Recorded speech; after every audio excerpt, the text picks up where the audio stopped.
दोस्तों बहुत बहुत स्वागत है आप सभी का एक बार फिर से। और आज के वीडियो में हम संविधान की प्रस्तावना जो है उससे संबंधित कुछ ऑब्जेक्टिव क्वेश्चंस लेके आए हैं, जिसको मैं आपके सामने आज रखूंगा और एक्सप्लेन करूंगा। और बताते समय मैं चाहूँगा कि आप भी ट्राई करिए कि इसका सही आंसर क्या होगा। ठीक है, तो आइए शुरू करते हैं। सबसे पहला क्वेश्चन है, भारत के संविधान के निर्माताओं का मत निम्नलिखित में से किसमें प्रतिबिंबित होता है? आपके ऑप्शन है उद्देशिका, मूल अधिकार, राज्य की नीति निदेशक तत्व और मूल कर्तव्य। चार ऑप्शन है, राज्य की नीति के निदेशक तत्व और मूल कर्तव्य, चार ऑप्शन है। तो चार ऑप्शन में से कौन सा सही है? जी बिल्कुल, उद्देशिका जो है इसका करेक्ट आंसर है। ठीक है, वीडियो में आगे बढ़ते हैं और अगला क्वेश्चन है, और वो क्वेश्चन क्या है कि निम्न में से किसने प्रस्तावना को संविधान का परिचय पत्र की संज्ञा दी है? ठीक है, चार ऑप्शन है, Jawaharlal Nehru, B R Ambedkar, B N Rau और एन ए पालकीवाला। तो आप गेस कर सकते हैं। जी हाँ, बिल्कुल चौथा ऑप्शन जो है बिल्कुल सही है, एन ए पालकीवाला। वीडियो में आगे बढ़ते हैं और बात करते हैं अगले क्वेश्चन की। अगला क्वेश्चन है, 42वें संविधान संशोधन द्वारा प्रस्तावना में निम्नलिखित में से किन शब्दों को जोड़ा गया? पहला ऑप्शन है समाजवादी गणतंत्रात्मक धर्मनिरपेक्ष, दूसरा है समाजवादी पंथ निरपेक्ष अखंडता और तीसरा है समाजवादी संप्रभुता संपन्न और गणराज्य और चौथा है समाजवादी गणराज्य अखंडता। तो क्या आप गेस कर सकते हैं? बी ऑप्शन इसमें सही है, बी ऑप्शन जो है करेक्ट आंसर है। वीडियो में आगे बढ़ते हैं और बात करते हैं अगले क्वेश्चन की। अगला क्वेश्चन है, प्रस्तावना से संबंधित निम्नलिखित कथनों पर विचार कीजिए। पहला, प्रस्तावना की उत्पत्ति पंडित जवाहरलाल नेहरू द्वारा 13 दिसंबर 1946 को प्रस्तुत उद्देश्य प्रस्ताव से हुई। और दूसरा, प्रस्तावना को उद्देशिका नहीं कहा जाता है। तो अब इसमें जो आंसर है, केवल एक, केवल दो, एक और दो दोनों, और न तो एक और न ही दो। तो इसमें जो हमारा ए ऑप्शन है यानी केवल एक, यह सही है कि प्रस्तावना की उत्पत्ति पंडित जवाहरलाल नेहरू द्वारा 13 दिसंबर 1946 को प्रस्तुत उद्देश्य प्रस्ताव से हुई है। वीडियो में आगे बढ़ते हैं और बात करते हैं अगले क्वेश्चन की। और अगला क्वेश्चन है, संपूर्ण प्रभुत्व संपन्न शब्द का सही अर्थ निम्न में से क्या है? पहला, केवल आंतरिक मामलों में स्वतंत्र निर्णय की शक्ति, दूसरा है केवल बाह्य मामलों में स्वतंत्र निर्णय की शक्ति, तीसरा है सी वाला, आंतरिक व बाह्य मामलों में सर्वोच्च व स्वतंत्र निर्णय लेने की शक्ति, या डी इनमें से कोई नहीं। तो इसका जो सी ऑप्शन है वो करेक्ट हो जाएगा। आंतरिक व बाह्य मामलों में सर्वोच्च व स्वतंत्र निर्णय लेने की शक्ति जो है भारत को प्राप्त है। इस पे किसी का जो कोई बाहरी दबाव नहीं, हस्तक्षेप नहीं है। भारत स्वतंत्र राज्य है और संविधान के अनुसार उसे अपने आंतरिक और बाह्य मामलों में निर्णय लेने का भरपूर, एकदम पूरा जो है क्या, स्वतंत्रता है, आप कह सकते हो। फिर डी अगला है क्वेश्चन कि प्रस्तावना में स्वतंत्रता, समानता और बंधुत्व शब्द किस देश के संविधान से लिए गए हैं? तो इसके लिए आपके पास चार ऑप्शन है, रूस है, अमेरिका है, फ्रांस है, जर्मनी है। तो आप सोचेंगे कौन सा सही होगा, और मैं बताऊं तो मैं तो बता ही सकता हूं ना कि फ्रांस जो है इसका क्या है, करेक्ट ऑप्शन है। फ्रांस जो है करेक्ट ऑप्शन है। फ्रांस से जो है ये लिया गया, फ्रांस के संविधान से स्वतंत्रता, समानता और बंधुत्व लिया गया है। फिर अगला क्वेश्चन है, निम्नलिखित कथनों पर विचार कीजिए। अब इन कथनों पर विचार करना है। कह रहा है केशवानंद भारती बनाम केरल राज्य 1973 मामले में प्रस्तावना को संशोधनीय माना गया। दूसरा इसमें है कि बेरूबारी संघ 1960 के मामले में प्रस्तावना को संशोधनीय माना गया। अब इसमें दे रखा है कि उपर्युक्त में से कौन सा कथन सत्य है। देखिए केवल एक, बी है केवल दो, सी है एक और दो दोनों, और डी है न तो एक और न ही दो। तो इसका जो करेक्ट ऑप्शन हो जाएगा वो हो जाएगा केवल एक। ये केशवानंद भारती बनाम केरल राज्य 1973 मामले में जो है कोर्ट द्वारा, न्यायालय द्वारा प्रस्तावना को संशोधनीय माना गया। उसके बाद आते हैं अगले क्वेश्चन पे। तो अगला क्वेश्चन क्या है कि संविधान की प्रस्तावना दीर्घकालिक सपनों का विचार है। निम्न में से यह कथन किसका है? पंडित जवाहरलाल नेहरू का, भीमराव अंबेडकर जी का, के.एम. मुंशी जी का, या सर अल्लादी कृष्ण स्वामी अय्यर का। तो इन चारों ऑप्शन में से कौन सा ऑप्शन सही होगा? बिल्कुल बिल्कुल डी ऑप्शन जो है सही हो जाएगा, सर अल्लादी कृष्ण स्वामी अय्यर। बात करते हैं अगले क्वेश्चन की। प्रस्तावना से संबंधित संविधान संशोधन है, यानी किस संविधान संशोधन में प्रस्तावना में जो संशोधन किया गया था? 44वां, 42वां, 61वां और 69वां। तो जी बिल्कुल इसका करेक्ट ऑप्शन हो जाएगा 42वें संविधान संशोधन में इसको जो है संशोधनीय माना गया है। इसमें संशोधन किया गया, किसमें? प्रस्तावना में। अगला क्वेश्चन है, न्याय में सम्मिलित सभी पक्ष सामाजिक, आर्थिक, राजनीतिक भारतीय संविधान में किस देश से ग्रहण किए गए हैं? बिल्कुल 4 ऑप्शन आपके पास हैं। पहला ऑप्शन फ्रांस, रूस, अमेरिका और जर्मनी। तो जो ये इसका करेक्ट आंसर हो जाएगा वो हो जाएगा रूस। क्या हो जाएगा? रूस। रूस से जो है सामाजिक, आर्थिक, राजनीतिक जो है लिया गया है। वीडियो में आगे बढ़ते हैं और बात करते हैं अगले क्वेश्चन की। अगला क्वेश्चन, राजनीतिक लोकतंत्र तब तक अस्थायी नहीं बन सकता जब तक कि उसके मूल्यों में सामाजिक लोकतंत्र नहीं हो। उक्त कथन किसका है? ठीक है, तो इस क्वेश्चन के 4 विकल्प हैं, बी.एन. राव, बी.आर. अम्बेडकर, जवाहरलाल नेहरू, सरदार वल्लभ भाई पटेल। तो क्या आप गेस कर सकते हैं कि इसका सही आंसर क्या होगा? जी हाँ बिल्कुल, डॉक्टर भीमराव अम्बेडकर जी जो है इनका कथन है, इन्हीं का विचार है और यही करेक्ट ऑप्शन है। वीडियो में आगे बढ़ते हैं, बात करते हैं अगले क्वेश्चन की। विधि और स्वाधीनता के बीच, विधि और स्वाधीनता के बीच सबसे उपयुक्त संबंध को निम्नलिखित में से कौन प्रतिबिंबित करता है? और इसके लिए आपके पास 4 ऑप्शन है। यदि विधियां अधिक होती हैं तो स्वाधीनता कम होती है, यदि विधि नहीं है तो स्वाधीनता भी नहीं है, यदि स्वाधीनता है तो विधि निर्माण जनता को करना होगा, यदि विधि परिवर्तन बार बार होता है तो वह स्वाधीनता के लिए खतरा है। ये आईएएस 2018 में पूछा गया था और इसका जो करेक्ट ऑप्शन है वो आपको गेस करना है। बिल्कुल बी ऑप्शन जो है करेक्ट है, यदि विधि नहीं है तो स्वाधीनता भी नहीं है, स्वाधीनता खत्म। कानून जब तक नहीं बनेगा किसी भी देश में तो कुछ भी निश्चित नहीं हो सकता है। ठीक है, निश्चित नहीं होना जो है खतरनाक है।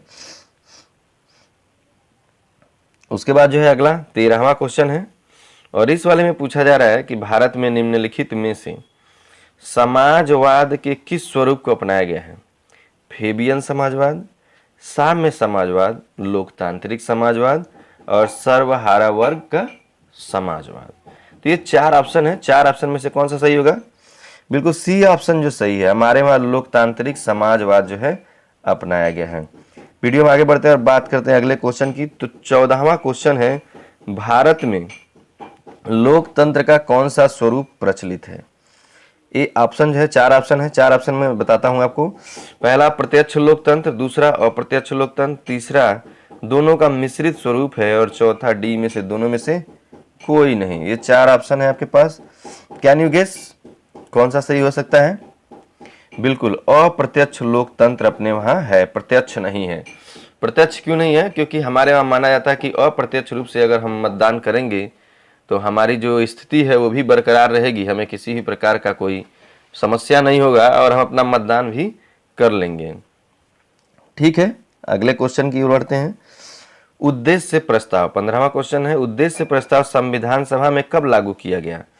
तो आप देखिए कई बार तो इसका जिक्र होता ही रहता है, अभी इस वीडियो में भी है इसके पहले। तो पहला है 13 दिसंबर 1946, 23 जनवरी 1947, 22 जनवरी 1946 और 22 जनवरी 1947 को। 4 ऑप्शन है 15वें क्वेश्चन का। तो क्या आप बता सकते हैं कौन सा ऑप्शन सही है? बिल्कुल 13 दिसंबर 1946 वाला ऑप्शन जो है आपका करेक्ट है। तो वीडियो में आगे बढ़ते हैं और बात करते हैं 16वें क्वेश्चन की। और 16वां क्वेश्चन है कि भारतीय गणतंत्र की 26 जनवरी 1950 को सही संवैधानिक वस्तु स्थिति क्या थी? जबकि संविधान लागू किया गया था। तो अब 4 ऑप्शन है इसके। लोकतंत्रात्मक गणराज्य की स्थिति थी, संपूर्ण प्रभुत्व संपन्न धर्मनिरपेक्ष लोकतंत्रात्मक गणराज्य था, संपूर्ण प्रभुत्व संपन्न लोकतांत्रिक गणराज्य था और संपूर्ण प्रभुत्व संपन्न समाजवादी पंथ धर्मनिरपेक्ष गणराज्य था। तो ये 16वें का 4 ऑप्शन है। तो इसके करेक्ट ऑप्शन को आपको गेस करना है। बिल्कुल सी ऑप्शन जो आपका करेक्ट आंसर है, संपूर्ण प्रभुत्व संपन्न लोकतांत्रिक गणराज्य। आते हैं अगले क्वेश्चन की ओर। अगला क्वेश्चन है 17वां कि निम्नलिखित शब्दों में से कौन सा शब्द सन 1975 में भारतीय संविधान की प्रस्तावना में सम्मिलित नहीं था? पहला है बंधुत्व, संप्रभु, समानता, अखंडता। तो ये 17 के 4 ऑप्शन हैं। कैन यू गेस कौन सा सही होगा? बिल्कुल डी ऑप्शन जो आपका करेक्ट हो जाएगा, अखंडता। अगले क्वेश्चन की ओर बढ़ते हैं और अगला क्वेश्चन है कि निम्नलिखित में से कौन भारत को धर्मनिरपेक्ष राज्य वर्णित करता है? मूल अधिकार, संविधान की प्रस्तावना, 9वीं अनुसूची, राज्य के नीति निर्देशक तत्व। ये 4 ऑप्शन है। 4 ऑप्शन में से बता सकते हैं कौन सा करेक्ट है? आप बिल्कुल गेस करिए। बिल्कुल बी ऑप्शन जो है करेक्ट है, संविधान की प्रस्तावना। ठीक है, संविधान की प्रस्तावना जो है भारत को धर्मनिरपेक्ष राज्य वर्णित करता है। वीडियो में आगे बढ़ते हैं और बात करते हैं अगले क्वेश्चन की। और अगला क्वेश्चन हमारा है निम्नलिखित उद्देश्यों में से कौन सा एक भारत के संविधान की उद्देशिका में सन्निविष्ट नहीं है? विचार की स्वतंत्रता, आर्थिक स्वतंत्रता, अभिव्यक्ति की स्वतंत्रता और विश्वास की स्वतंत्रता। ये 4 ऑप्शन है। 4 ऑप्शन में से कौन सा सही है? कौन जो है उद्देशिका में सन्निविष्ट नहीं है, भारतीय संविधान की उद्देशिका में शामिल नहीं है? कौन? बिल्कुल आर्थिक स्वतंत्रता। आर्थिक स्वतंत्रता जो है करेक्ट ऑप्शन है। चलिए वीडियो में आगे बढ़ते हैं और बात करते हैं अगले क्वेश्चन की। तो अगला क्वेश्चन अपना है सभी व्यक्ति पूर्णतः और समान रूप से मानव हैं, यह सिद्धांत जाना जाता है। देखिए 4 ऑप्शन इसके लिए, सार्वभौमिकता का, समविष्टवाद, समष्टिवाद इसे कहते हैं, और समाजवाद और अंतःक्रियावाद। ये 4 ऑप्शन है। बिल्कुल ए जो है सार्वभौमिकतावाद जो है करेक्ट ऑप्शन है। ठीक है, अगला क्वेश्चन है निम्नलिखित में से कौन भारतीय संविधान की प्रस्तावना में उल्लिखित नहीं है? तो इसका करेक्ट ऑप्शन हो जाएगा, देखिए पहले मैं 4 ऑप्शन दे देता हूं, सामाजिक न्याय, आर्थिक न्याय, राजनीतिक न्याय और धार्मिक न्याय। ये भारतीय संविधान की प्रस्तावना में उल्लिखित नहीं है। हाँ, धार्मिक न्याय जो है ये भारतीय संविधान की प्रस्तावना में उल्लिखित नहीं है। ठीक है, उसके बाद है भारतीय संविधान का कौन सा भाग संविधान की आत्मा कहलाता है? बहुत ही ट्रिपिकल क्वेश्चन है, बहुत ज़्यादा, क्योंकि इसमें ये बहुत बार पूछा भी जाता है। और देखिए यहाँ पे दे रखा है यूपीपीएससी प्री 2008 में, यूपीपीएससी मेंस 2013 में भी और 2015 में भी। जी हाँ, बिल्कुल इसमें एक मतभेद है और मतभेद ये है, पहले मैं आपको ऑप्शन देता हूँ। मूल अधिकार, राज्य के नीति निषेध तत्व, उद्देशिका और संवैधानिक उपचारों का अधिकार। तो 2 तो इसमें से कट कर दीजिए, ये मूल अधिकार नहीं है और राज्य के नीति निषेध तत्व नहीं है। जबकि 2 जो है उद्देशिका को और संवैधानिक उपचारों के अधिकार को माना जाता है कि भारतीय संविधान की आत्मा है। लेकिन अब कैसे दोनों माना जाएगा? इसमें तो करेक्ट ऑप्शन एक ही होगा। तो उद्देशिका को कहते हैं, पंडित जवाहरलाल नेहरू कहते हैं कि उद्देशिका क्या है? भारतीय संविधान की आत्मा है। जबकि डॉक्टर भीमराव अंबेडकर कहते हैं कि संवैधानिक उपचारों का अधिकार क्या है? संविधान की आत्मा है। अब आप सोच रहे होंगे कि इन 4 ऑप्शन में से दो ऑप्शन तो क्लियर हुआ, लेकिन करेक्ट ऑप्शन किसको माना यूपीपीएससी ने? तो यूपीपीएससी ने सी ऑप्शन को माना है, उद्देशिका को। ठीक है, वीडियो में आगे बढ़ते हैं और अगला क्वेश्चन है, निम्नलिखित विवादों में से किसमें सर्वोच्च न्यायालय ने प्रस्तावना को भारतीय संविधान की मौलिक संरचना का भाग स्वीकार किया? बेरुबारी विवाद, ए.के. गोपालन विवाद, प्रिवी पर्स विवाद और केशवानंद भारती विवाद। देखिए ये भी पूछा यूपीपीएससी प्री 2014 में पूछा गया है और इस क्वेश्चन का जो सही आंसर है वो है डी, केशवानंद भारती विवाद। वीडियो में आगे बढ़ते हैं और बात करते हैं अगले क्वेश्चन की। और अगला क्वेश्चन है, भारत के संविधान की उद्देशिका में कितने प्रकार के न्याय की व्यवस्था की गई है? उद्देशिका में आप ध्यान दीजिएगा, 4 ऑप्शन है, 2, 3, 1 और 4। तो इसका करेक्ट ऑप्शन क्या हो जाएगा? Can you guess? बिल्कुल, absolutely B option is correct. 3 जो है इसका सही उत्तर है। अगले क्वेश्चन की ओर बढ़ते हैं। अगला क्वेश्चन है, निम्नलिखित में से कौन एक भारतीय संविधान के उद्देश्यों को प्रतिबिंबित करता है? अब जो भारतीय संविधान के जो उद्देश्य हैं उसको प्रतिबिंबित कौन करता है? मौलिक अधिकार या मूल अधिकार, संविधान की प्रस्तावना, राज्य के नीति तत्व और संसद। बिल्कुल, इसका करेक्ट ऑप्शन हो जाएगा बी, संविधान की प्रस्तावना। अगले क्वेश्चन की ओर बढ़ते हैं और अगला क्वेश्चन है, भारतीय संविधान की प्रस्तावना में निम्नलिखित में से किस स्वतंत्रता का वर्णन नहीं है? तो ये भी यूपीपीएससी मेंस में पूछा है 2008 में। भारतीय संविधान की प्रस्तावना में निम्नलिखित में से किस स्वतंत्रता का वर्णन नहीं है? विचार की स्वतंत्रता, धर्म की स्वतंत्रता, विश्वास की स्वतंत्रता और आर्थिक स्वतंत्रता। जी बिल्कुल, गेस करिए। डी ऑप्शन इज करेक्ट, आर्थिक स्वतंत्रता। वीडियो में आगे बढ़ते हैं और बात करते हैं अगले क्वेश्चन की, निम्नलिखित में से किस वाद में उच्चतम न्यायालय ने धारणा प्रस्तुत की कि उद्देशिका संविधान का भाग है?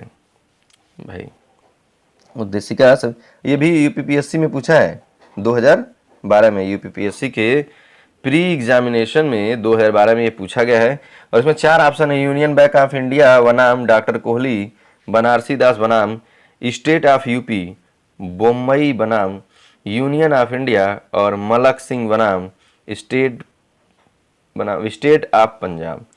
देखिए इसमें 4 ऑप्शन है, तो 4 ऑप्शन में से एक करेक्ट है। क्या आप गेस कर सकते हैं?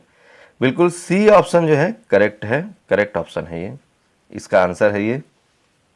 बात करते हैं अगले क्वेश्चन की ओर और अगले क्वेश्चन में जो है, निम्न में से कौन सही है? निम्न में से कौन सही है? 4 ऑप्शन आपके पास हैं, ये भी देखिएगा यूपीपीएससी मेंस 2008 में पूछा गया था। सामाजिक समानता संविधान में प्रत्याभूत नहीं है।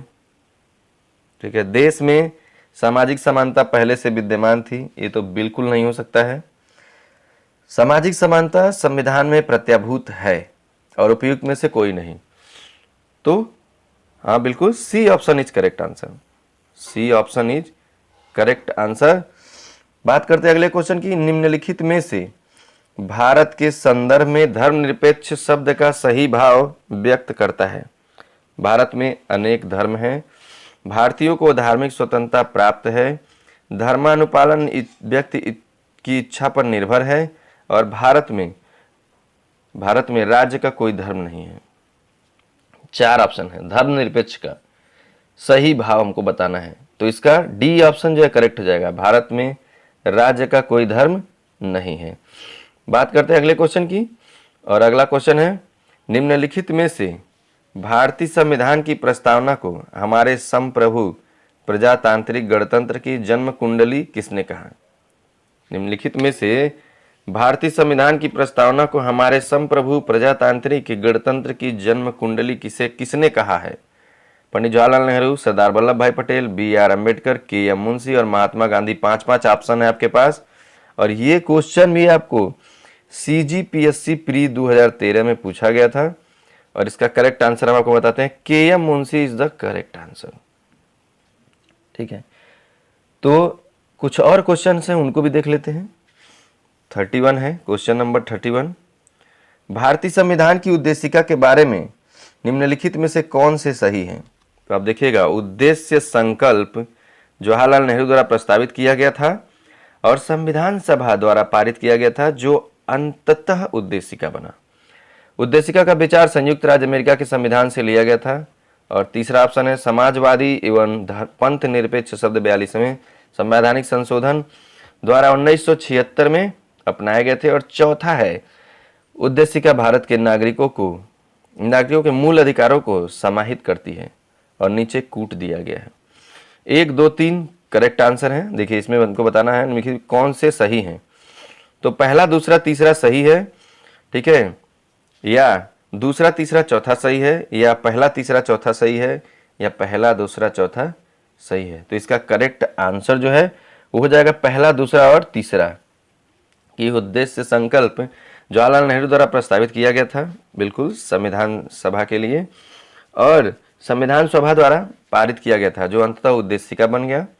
और उद्देशिका का विचार संयुक्त राज्य अमेरिका के संविधान से लिया गया था। और समाजवादी एवं पंथ निरपेक्ष शब्द जो है 42वें संवैधानिक संशोधन 1976 द्वारा अपनाए गए थे। तो इसका जो है ये 1, 2, 3 वाला ऑप्शन जो है करेक्ट हो जाएगा, ठीक है।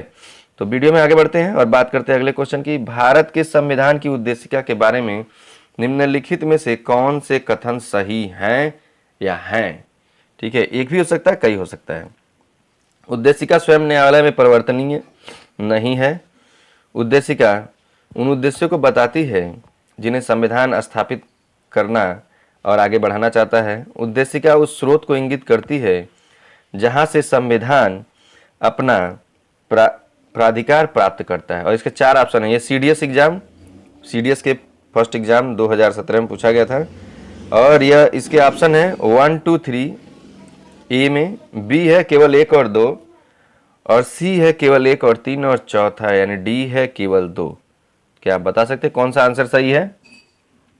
बिल्कुल ए ऑप्शन जो है करेक्ट है इसमें का। ए ऑप्शन 1, 2, 3 पहला, दूसरा, तीसरा। वीडियो में आगे बढ़ते हैं और बात करते हैं भारत के संविधान की उद्देशिका जो 26 नवंबर 1949 को अंगीकृत की गई थी, मूलतः भारत का वर्णन किस रूप में करती है? पहला ऑप्शन है संप्रभुता संपन्न गणराज्य, लोकतांत्रिक गणराज्य, समाजवादी गणराज्य, धर्मनिरपेक्ष गणराज्य। 4 ऑप्शन है, तो आप गेस करिए। हाँ, बिल्कुल बिल्कुल गेस करिए। बी ऑप्शन इज करेक्ट, लोकतांत्रिक गणराज्य के रूप में। ठीक है, वीडियो में आगे बढ़ते हैं। कुछ क्वेश्चंस और हैं, और इसमें जो है लोकतांत्रिक गणराज्य के रूप में नहीं होगा। नहीं, बिल्कुल नहीं। इसका कूट हमने चुनना छोड़ दिया था। केवल लोकतांत्रिक गणराज्य कहना जो है उचित नहीं है। पहला भी इसमें सही हो जाएगा, संप्रभुता संपन्न गणराज्य। संप्रभुता संपन्न गणराज्य और लोकतांत्रिक गणराज्य के रूप में हुआ था। तो इसमें जो ऑप्शन है आपके पास वो केवल 1 और 2 यानी बी ऑप्शन सही हो जाएगा। बात करते हैं अगले क्वेश्चन की। भारत के संविधान की उद्देशिका के संबंध में निम्नलिखित में से कौन से कथन सही नहीं है? उद्देशिका संविधान का एक अंश है। इसमें संविधान के उद्देश्यों का उल्लेख है, और 1976 में उद्देशिका में समाजवादी शब्द जोड़ा गया था, और शब्द पंथ निरपेक्ष सदैव उस उद्देशिका का एक अंश रहा है। ये CISF AC के एग्जाम में ये पूछा गया है, ठीक है, 2017 में। और इसका जो करेक्ट आंसर है वो है डी, कि शब्द पंथ निरपेक्ष सदैव उस उद्देशिका का अंश था। वीडियो में आगे बढ़ते हैं और बात करते हैं 35वें क्वेश्चन की, जो इस वीडियो का आखिरी क्वेश्चन होगा। और ये क्वेश्चन है, भारत के संविधान की उद्देशिका में समाजवादी शब्द निम्नलिखित में से किस एक संशोधन अधिनियम के माध्यम से अंतर्विष्ट किया गया था?